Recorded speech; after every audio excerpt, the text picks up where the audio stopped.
name is Tim Sells. I'd like to first say that you're not going to see glitz here, so please don't expect it. I'm not an entertainer nor an actor. I've created this video as a tool designed to educate people about a business concept that works, for people who are willing to put 100% of themselves into something.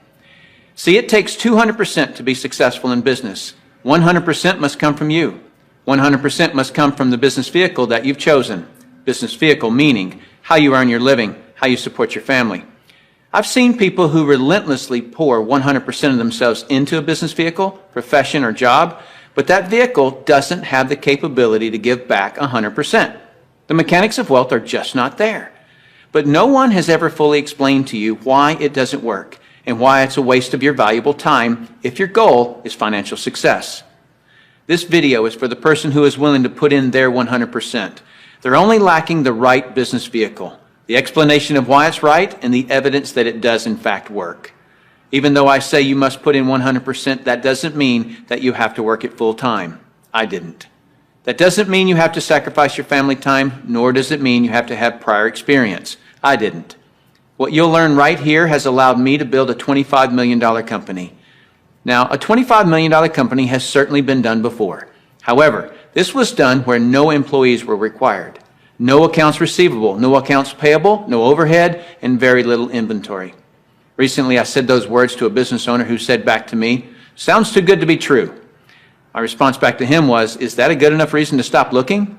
He paused for a couple of seconds and he said, "That wouldn't be very smart, would it?" What I suggest you do is not just watch this information, but study it.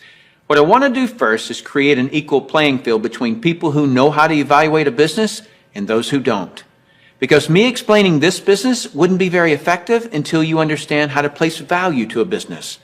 The simplest thing for someone to do when they don't understand something is to go, it doesn't work.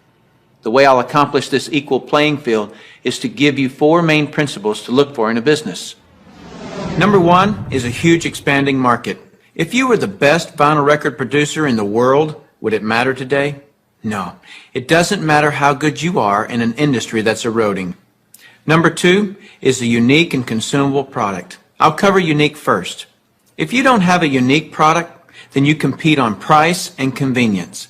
Who has the best price? Who's closest to the customer? Yet if you have uniqueness, then people must come to you. Next is consumable. If you have a non-consumable product, you're basically unemployed until your next sell. You want the repeat sales of consumable products. Whether it's every time someone picks up the telephone, connects to the internet, renews a membership, turns on electricity, or gets to the bottom of a box or a bottle, you want those repeating commissions because it can pay you again and again. Number 3 is timing. Primarily here I'm talking about trends in timing. During all cycles of the economy, there are people who are making money and losing money. The makers are the ones in front of large trends. The losers disregard trends. How do you get in front of large trends? You study what creates them. Without any hesitation, in today's society, it's the baby boom generation that creates the largest trends. The baby boomers are a group of babies born between 1946 and 1964. There were 76 million of them born in the United States, 1 billion of them worldwide. Why is this group so talked about? They're 1/3 of the U.S. population and control 65% of all the money. I've likened the magnitude of all those babies to a basketball moving through a garden hose. They reshape every industry they go through. See, if you can predict where this basketball is going down the garden hose, you possess the ability to make fortunes. I want to give you some historical examples of the obvious buying patterns of these boomers. It started with a company called Gerber back in 1940, who were barely known. But by 1955, just 10 years after the boomers were born, they had sold 1.8 billion jars of strained baby food. As the boomers took their first steps, it was Buster Brown and Kenny Shoes. When the boomers went out to play, Mattel and Hasbro got rich providing toys to this young group. In 1957, we built more elementary schools in the U.S. in 1 year just to handle the overflow than we did in any 12-year period before or after. As the boomers went through their teens, Dairy Queen, McDonald's, Kentucky Fried Chicken became billion-dollar companies feeding the boomers. When the boomers moved through their 20s and 30s, which was in the mid-70s, what was the industry to be in? Real estate. Why? Because the boomers had heard from their parents one time too many, as long as you're living under my roof, you'll do as I say. So they wanted their own roof. which created a 15-year real estate boom. And people are still talking today about the great time frame to be in real estate. Then what happened to the real estate market in the late 80s? It began its decline. Why? The basketball had moved through the real estate industry. Another example of this is the U.S. stock market. Several years ago, I heard a stock market analyst speaking on the radio saying that he just couldn't believe the stock market had a 15-year rise. Notice the number 15 years keeps coming up. Anyone with a good understanding of the baby boomers could have seen this coming and profited from the recent stock market activity. Why does this 15-year number keep coming up? Because the baby boomers were born between 1946 and 1964. And so 18 years separates the front edge from the back edge. A very important number for you. If you look for trends on the front side of the basketball, you get the full 18 years for your products to be popular. That's the reason you study the nose of the basketball. So your business, no matter what your business is to be looking at what industries are expanding or which industries are about to expand. You shouldn't care how long you've been doing something or how long you've been in school to learn something. Are you in front of trends or not? Don't have a loyalty to something just because you've been educated in it or doing it for a long time. So looking at the current trends, we've basically got 1 billion people who are in their 50s and 60s. Since that's the case, what business do you want to be in? Let's look at some obvious current and future trends. Health and looking younger are going to be tremendous trends. The boomers do not like what aging is doing to them. So products that fend off aging as well as vanity issues will continue to boom. Businesses that focus on retirement issues will do very well. The crux of it will start with the boomers having enough money to retire. Businesses that offer ways to make money will obviously flourish. Legal matters such as wills and estate planning will become large trends. Efficiencies will also grow. The television was too far away from the couch for the boomers, so they invented the remote control device. Today, they have their entire library of books and music in their cell phones. The boomers have always been enamored with technologies that make life easier. These technologies will actually create industries. For example, the computer created the need for antivirus software. The internet has created a need for identity theft protection and firewalls. But there will be many additional industries created by the computer and internet technologies. It is the computer plus the internet that made the iPod, iPad, and iPhone possible. As a side note, the baby boomers are not the only trendsetters. They are just the largest and have most of the money. As the world becomes one, the international market will play a big role, as well as the group born just after the baby boomers that are known as Generation X. But remember, the boomers control 65% of all the money. So when a bright Generation X person creates a great new product or service, they must make it simple enough that a baby boomer can understand it. Otherwise, that product will not reach mass acceptance. Those are some of the big trends. So if you want to be brilliantly compensated, you must focus on industries and companies that have positioned themselves in front of these trends. All right, let's move forward. Number 4 is leverage. I'm going to spend some time on this one because we're not really taught this in our society. We're taught to go get a good education, build a resume, and exchange our expertise for someone's dollars. The problem with that is if we're not exchanging our expertise, we're not making any dollars. So vacation time is costly. A walk around the golf course, costly. Family time, although extremely important, is costly. I'll define the word leverage as an increased means by which to attain something. One form of leverage is investing $5 million and earning 10% interest, which will yield you about 41 grand a month in income. So whether you're enjoying family time or playing golf or vacationing, you're still enjoying 41 grand a month in income. You're leveraging off your money. That's a leverage everyone would love, but very few have it. Let me explain another kind of leverage that's available to everyone, including yourself.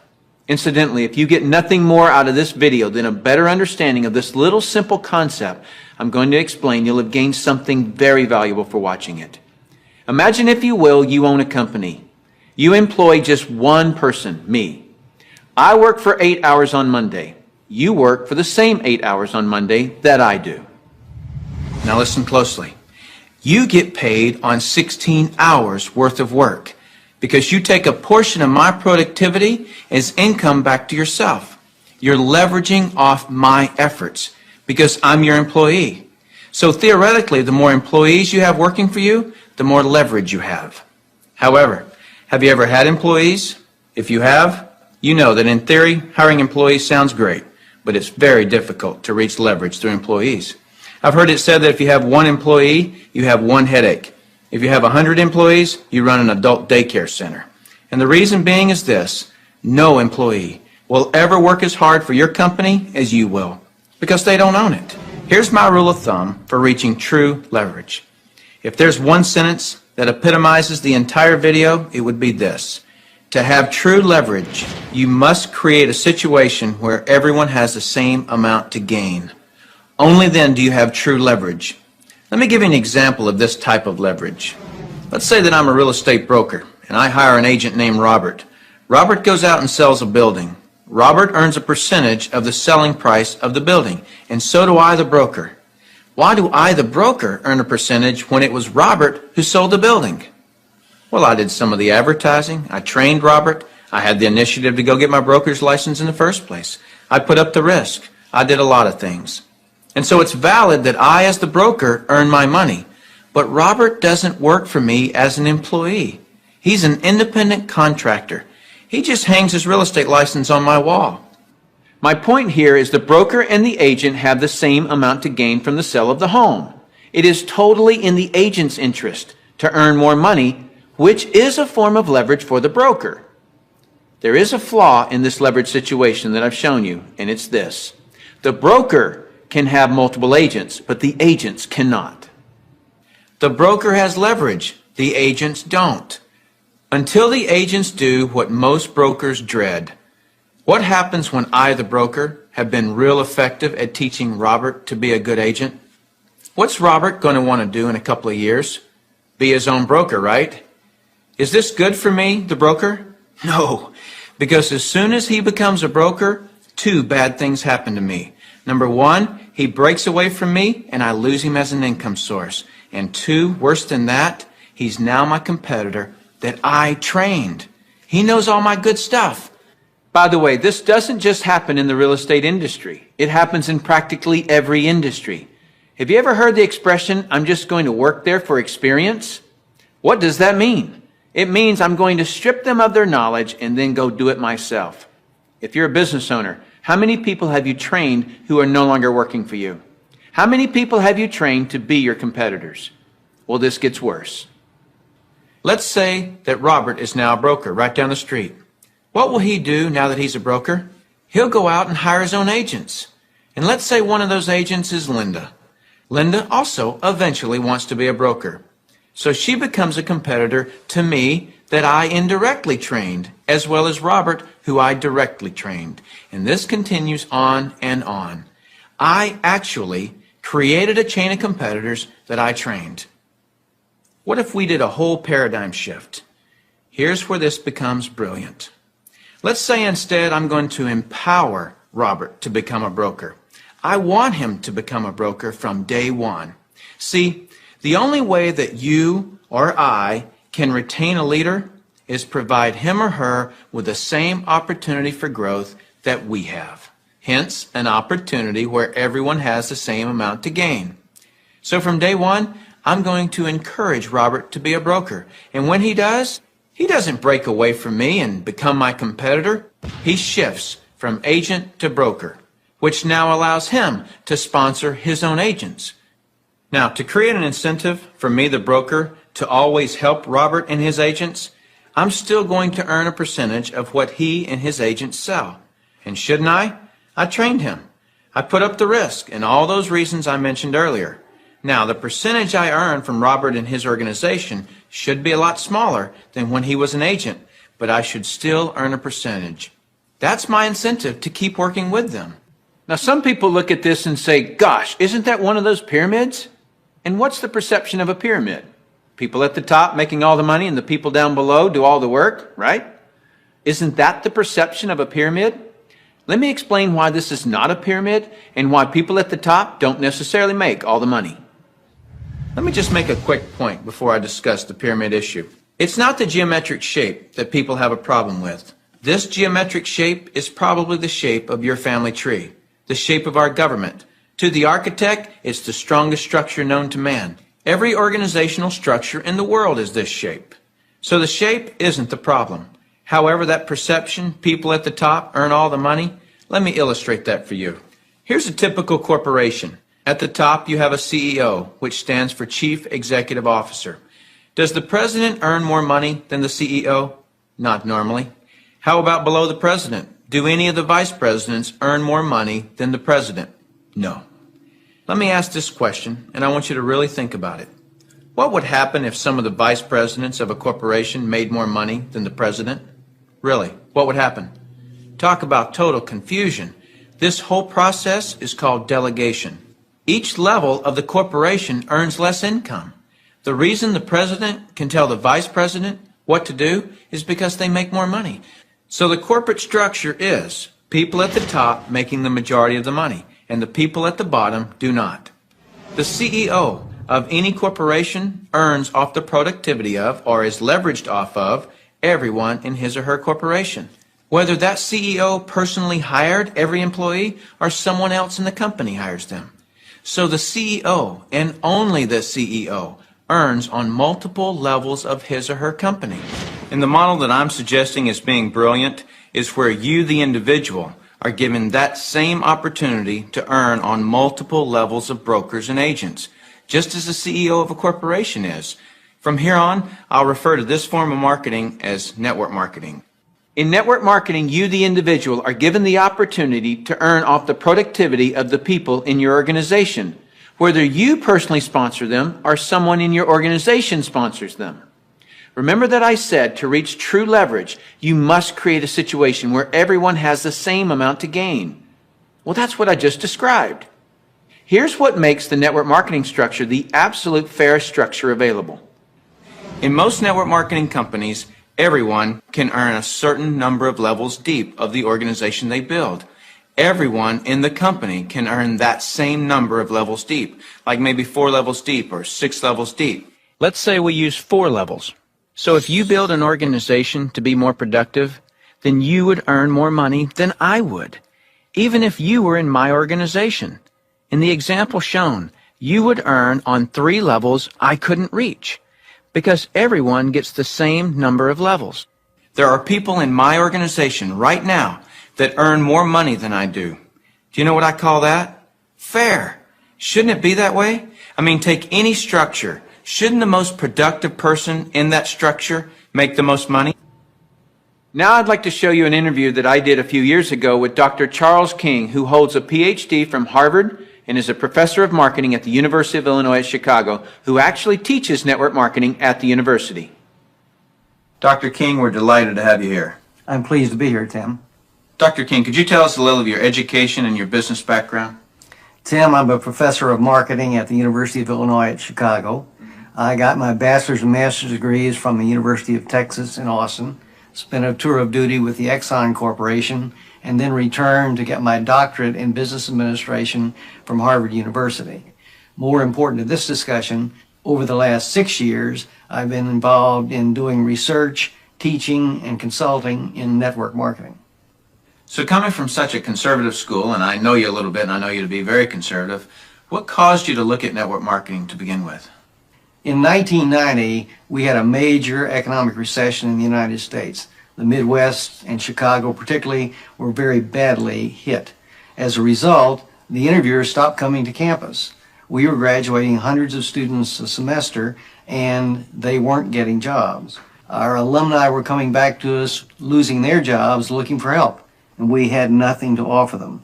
Now, I started looking, because of my background in business consulting, at alternative career paths. I went out and I looked at starting your own business, at home-based businesses. I looked at franchising. I looked at direct selling.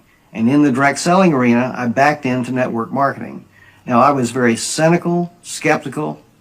Tim, I was negative about network marketing. They don't teach network marketing at the Harvard Business School, and I didn't know much about it. The end result was one of my students who was on the team asked me, "Why are you so negative about network marketing?" I looked at that young man and I said, "Son, I know enough to know I don't want to know any more." That student looked at me and he said, "Professor, if I gave you that answer to that question with no more information than you have, you would give me an F." I turned to him and I said, "Son, you're absolutely right. I have no basis for that conclusion. You just made an A." As a result, we went to the library, we went to meetings, and for the next 6 months, we did due diligence on the network marketing industry. I visited the top companies, I talked to network marketing leaders, I became an evangelist. In 1990-91, we started teaching network marketing in the marketing curriculum at the university. Suppose you run across the super skeptic. What advice do you have for them? Tim, I would recommend they do precisely what I did. I was a super skeptic. I did my due diligence, I investigated the industry, and I drew my own conclusions. I strongly recommend that you do your due diligence and then begin to define precisely what role you want to play in the network marketing industry. Set realistic expectations. If there's a single cause for failure in this industry, it's the get-rich-quick syndrome, thinking that you can come into the industry and make enormous sums of money with no work. I argue, by contrast, that if you set realistic expectations, you develop a plan of action to guide your business development, you can be successful. And that's coming from a Harvard Business School graduate who was a true skeptic, but through due diligence, he learned the truth. Warren Buffett owns a network marketing company. If you don't know who he is, he's typically listed in the top 5 richest people in the world. He created his wealth by investing in and buying the highest quality companies. Why do you think Microsoft or AT&T, Gillette, Colgate, Citibank, IBM, Toyota, Xerox, Texas Instruments, General Motors, General Electric, AOL, Oracle, Sun Microsystems, Coca-Cola, and many others distribute some or all of their products and services through network marketing? They use this method to distribute products because network marketing is a very efficient model to distribute products and services. These large corporations are firm testimony to the industry's success and credibility. This confirms what Professor King was saying about that the industry has come of age and is now a true profession. The reason so many people are coming into network marketing is because people want control of their life. They want a quality of life, and network marketing truly offers that. I hear people all the time complaining that they are too busy or don't have enough time. People act as though time owns them instead of them owning time. Have you ever noticed that there are people who, with 24 hours, earn $10,000 a year? And there are people in the same 24 hours who earn $10 million a year? Let me explain the difference. I've heard people say this phrase: "It's easier to just do it myself than try to get other people to do it." Whenever I hear that phrase, I know that person just nailed their feet to the floor. All they can do is expend their time, not invest their time. Here's a secret. Wealth is hidden from those who must do it all themselves. Wealth exposes itself to those patient enough to train others. When you understand the power of educating and empowering others so that you get more done, you're truly on your way to wealth. Now, with that understanding of the importance of training others so you get more done, look at network marketing, and you'll see why I call it brilliant compensation. In network marketing, what you teach and train others to do is duplicate what you do, which is to find and train others. This is actually multiplying you. That's why I say, next to your spiritual growth and your family, there is nothing in the world you can do that will reward you better than investing your time in network marketing. I'd like to cover one last thing in closing, which I feel is one of the most important points for you to fully understand the value of network marketing. Let me illustrate something to you that is so profound.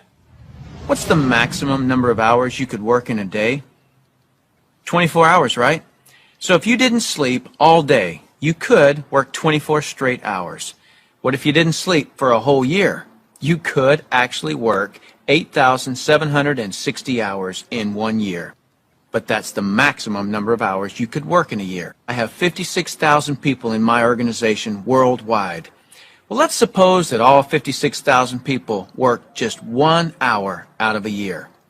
56,000 people times 1 hour each equals 56,000 hours of work that I'm being paid on. Well, for most people to earn on 56,000 hours of work, they'd have to work for over 6 Years, 24 hours a day without sleep to put in the same amount of hours that I could in 1 hour a year. Let me throw in something really ridiculous. Suppose all my 56,000 people worked 1 8-hour day in a year. 56,000 people times 8 hours is 448,000 hours I'm being paid on. Well, it would take most people working over 51 years, 24 hours a day, to do what I could do in 8 hours a year. 8 hours in 1 year versus 51 years working 24 hours a day? Doesn't seem fair, does it? It's definitely not fair. What's not fair is that you haven't understood this until today, and other people have. But now that you understand it, take responsibility for it. Don't go running and try to create reasons why you can't do this. You can do this. I don't say any of this to impress you. I don't need to impress you. This is an educational-only video. My purpose in creating this tool is to contribute back to that woodpile that so generously gave to me. Because network marketing has given me a lifestyle I previously couldn't have imagined. And because network marketing has given me total financial and time freedom, I feel it my responsibility to explain the industry in an understandable way. So I say all of this only to impress upon you that the difference between the wealthy and everyone else is leverage. You've got to understand that. And nothing gives you, the individual, leverage in such an ethical way like network marketing can. So go get a pad of paper, write down what you really want in life. Then call the person who gave you this video and tell them whether you're an A, B, or C. C is, see you later. No thanks. That's fine with us because your relationship with the person who gave you this video is more important to us than anything. Or you're a B. A B is, I may be. I want to first explore the product. If that's you, then do that. Don't procrastinate. The number one killer of financial success is procrastination. People just putting it off until tomorrow, and they've somehow convinced themselves that they'll actually do it tomorrow. You know what I'm talking about. As soon as I'm done with this project, then I'll have more time. Or as soon as little Jimmy gets back to school, then I can, and they never do. If a person has an excuse, they have all they need to fail. Don't let that be you. Get your product today. Or you're an A, and that means absolutely. No, you don't have all your questions answered, but you see enough to start and begin your training. Very well done to you in your ability to make a decision. If it's late at night and you just watch this, don't be concerned that the person who gave this to you is sleeping right now. They'll be up. And if they're not, wake them up. Tell them, hey, now that I understand this thing, I can't sleep. And if I can't sleep, you're not going to sleep. Believe me, they'll appreciate that call. So call that person and tell them whether you're an A, B, or C. That's it. Join us. You'll be glad you did. Now is the right time, the smart time. Thank you for taking the time to view this video. I hope it's been educational to you. What I really hope is that you'll put this information to good use. Next, you'll see some common questions that you can interact with. I look forward to working with you should our paths cross. I'm Tim Sales.